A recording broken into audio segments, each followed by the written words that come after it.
Hello दोस्तों, स्वागत है आपका my YouTube channel government job classes में। मैं आज आपको हिंदी साहित्य के कुछ महत्वपूर्ण प्रश्न करवाऊंगी जो सेकंड ग्रेड से संबंधित हैं।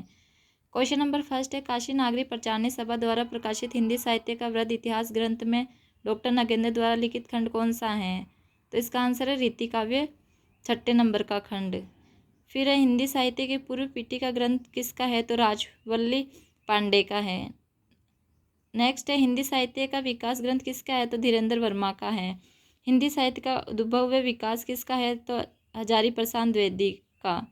क्वेश्चन नंबर दूसरा है, राहुल सांस्कृत्यायन द्वारा लिखित हिंदी साहित्य ग्रंथ है हिंदी काव्य धारा 1994। नेक्स्ट है, हिंदी साहित्य का सुबोध इतिहास किसका है? तो बाबू गुलाब राय 1938। हिंदी साहित्य का अतीत किसका है? पंडित विश्वनाथ प्रसाद मिश्र का 1959 से 1960। नेक्स्ट है, हिंदी भाषा व साहित्य ग्रंथ किसका है? तो इसका आंसर है श्याम सुंदर दास का, 1930 में आया था। क्वेश्चन नंबर तीसरा है, टीकम सिंह तोमर के ग्रंथ हिंदी वीर काव्य का प्रकाशन किस वर्ष में हुआ था? तो इसका आंसर है 1945 ईस्वी में। क्वेश्चन नंबर चौथा है, सुमेलित नहीं है उत्तरी भारत की संत परंपरा डॉक्टर भगीरथ मिश्र। इसका हिंदी काव्य शास्त्र इतिहास लिखा था डॉक्टर भगीरथ मिश्र ने। क्वेश्चन नंबर पाँचवा है, सुमेलित नहीं है चैतन्य संप्रदाय और उसका साहित्य डॉक्टर धीरेन्द्र वर्मा। डॉक्टर धीरेन्द्र वर्मा की हिंदी साहित्य रचना थी। क्वेश्चन नंबर इसी में है, खड़ी बोली हिंदी साहित्य का इतिहास किसका है? तो ब्रजरत्न दास का है। नेक्स्ट है, राजस्थानी पिंगल साहित्य रचना किसकी है? तो मोतीलाल मनारिया की है। नेक्स्ट है, हिंदी साहित्य का आदिकाल किसका है? आचार्य हजारी प्रसाद द्विवेदी का है। नेक्स्ट, डॉक्टर नगेंद्र से संबंधित इतिहास ग्रंथ नहीं है तो हिंदी उपन्यास का विकास ये डॉक्टर गोपाल राय का है और हिंदी कहानी का विकास भी डॉक्टर गोपाल राय का है।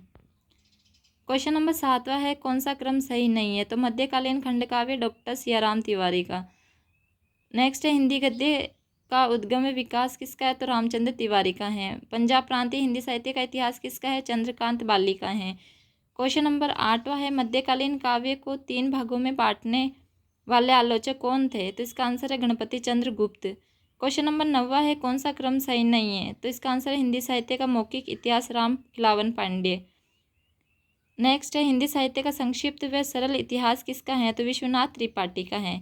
नेक्स्ट है, आधुनिक हिंदी साहित्य की प्रवर्तिया किसकी है? नामवर सिंह की है। क्वेश्चन नंबर 10वां है, पंडित रामस्वरूप चतुर्वेदी की रचना नहीं है तो कामायनी एक पुनर्विचार नहीं है। क्वेश्चन नंबर 11वां है, सही विकल्प नहीं है तो हिंदी साहित्य का अद्यतन इतिहास डॉक्टर बच्चन सिंह। इसका सही आंसर है डॉक्टर मोहन अवस्थी का है हिंदी साहित्य का अद्यतन विकास। नेक्स्ट है, मॉडर्न हिंदी लिटरेचर किसका है? तो डॉक्टर इंद्रनाथ मदान का है। ए स्केच ऑफ हिंदी लिटरेचर किसका है? एडविन ग्रिप्स का है। क्वेश्चन नंबर 12वां है, मिश्र बंधुओं के अनुसार 1561 से 1680 विक्रमी के बीच का काल कौन सा है? तो इसका आंसर है प्रौढ़ मध्यकाल है। क्वेश्चन नंबर 13वां है, हजारी प्रसाद द्विवेदी के काल विभाजन में आधुनिक काल की समय सीमा कितनी बताई है? इसका आंसर है 1800 से 1952 ईस्वी। क्वेश्चन नंबर 14वां है, असत्य कथन छाटिए। इसका आंसर है रीति काव्य नामकरण शुक्ल की देन है। ये गलत है। रीति काव्य नामकरण शुक्ल की देन नहीं, ये ग्रियसन की देन है। शुक्ल की रीतिकाल काव्य है, रीतिकाल है। क्वेश्चन नंबर 15वां है, असत्य कथन बताइए। तो मिश्र बंधुओं ने भक्तिकाल को अलंकृत काल कहा था, ये गलत है। मिश्र बंधुओं ने रीतिकाल को अलंकृत काल कहा था। नेक्स्ट, आधुनिक काल को गद्य काल किसने कहा था? तो आचार्य शुक्ल ने कहा था। नेक्स्ट है, काल के स्थान पर युग शब्द का प्रयोग किसने किया था? तो इसका आंसर है श्याम सुंदर दास ने। नेक्स्ट है, नवलेखन काल को 1953 ईस्वी से प्रारंभ माना जाता है तो किसके द्वारा माना जाता है? डॉक्टर नगेंद्र के द्वारा माना जाता है। ये थे हिंदी साहित्य के कुल 15 क्वेश्चन। धन्यवाद।